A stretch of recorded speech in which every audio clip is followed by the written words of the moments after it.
Ar norėtum sužinoti, kaip atrodė 4 dienų meditacijos stovykla Tailande?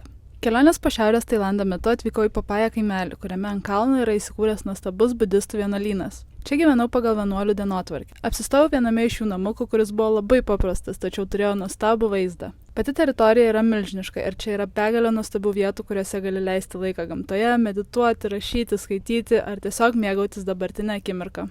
Stovyklos dienotvarkė buvo gan griežta. Per dieną būdavo 3 meditacijos sesijos, pirma prasidėdavo 6:30 ryte, tada kita būdavo 15 val. Ir 18 val. Visos jos trukdavo apie 1 valandą ir vykdavo skirtingose vietose.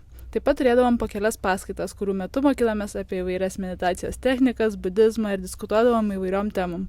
Man įdomiausia dalis buvo klausytis vienuolių istorijų ir sužinoti daugiau apie šią religiją. Stovykloje duodavo labai skanius pusryčius ir pietus, o vakarienė eidavau į vietinį restoranėlį. Vienuoliai vakarienių nevalgo, todėl ir mums stovykloje jos nebuvo duodamos. Ši stovykla buvo viena geriausių patirčių per mano visą kelionę. Tai buvo puikia proga susipažinti su budizmu, pasimokyti skirtingų meditacijos technikų bei lėtesnio ir sąmoningesnio gyvenimo. Po šios stovyklos keliavau į Pai, apie kurį papasakosiu kitame video. Nepamiršk pasiekti.